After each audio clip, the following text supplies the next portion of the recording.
எப்பொழுதுமே ஒரு அவதாரம் வரும், அவதாரத்திற்கு துணையாக வீரர்கள் வருவார்கள். அப்படி வந்த அவதார மூர்த்திகளிலே கலியுக வரதனாக இருக்கக்கூடிய ஐயப்பன் ஒருவன். அவருக்கு பெயர் தர்மசாஸ்தா. அவருக்கு வந்த 7 வீரர்களே முதலாவது வீரன் பெயர் வாபரன்.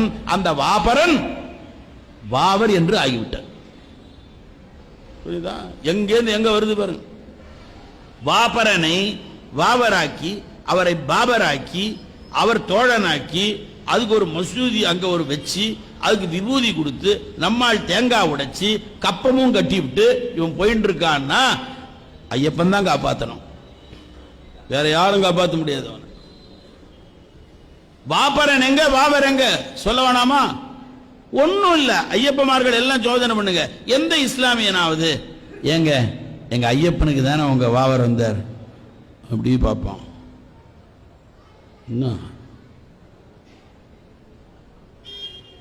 ஒரு இஸ்லாமியனும் ஒத்துக்க மாட்டான். இதை இந்துக்கள் புரிஞ்சுக்கணும். அவன் எவ்வளவு தெளிவா இருக்கான். எந்த இஸ்லாமியனாவது ஐயப்பனை ஒத்துக்கொள்வானா? அங்கேயே பின்ன உட்கார்ந்து இருக்கான்னா வருமானம் வருதப்பா, அவன் மதத்துக்கு கொடுப்பான்.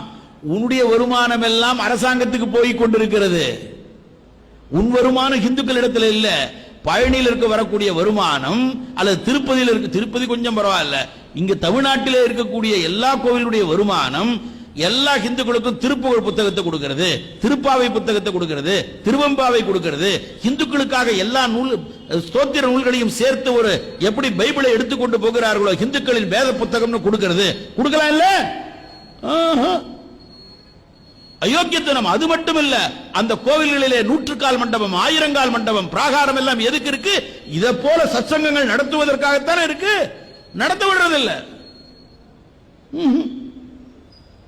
என்ன அநியாயம்!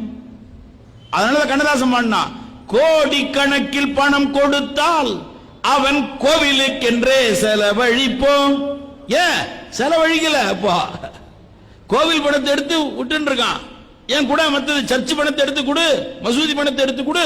இதை பேசுறதுக்கு சமய சொற்பொழிவாளர்களுக்கு பயம். சமய சொற்பொழிவாளர்கள் சில பேர் இருக்காங்க, எனக்கு வர கவரை பார்த்துட்டே இருக்கான். நமக்கு என்ன கவர் வரும்? உள்ளங்கவர் கல்வன்றான். உள்ளம் கவர் கல்வன். சமய சொற்பொழிவாளருடைய கடமையே என்ன? இந்துக்கள் இந்துக்களாக இருக்கணும்னு சொல்றதுதான் கடமை. நீ இன்னொரு மதத்தை வெறுக்காத, அது ஒண்ணு தேவையில்லை நமக்கு. நீ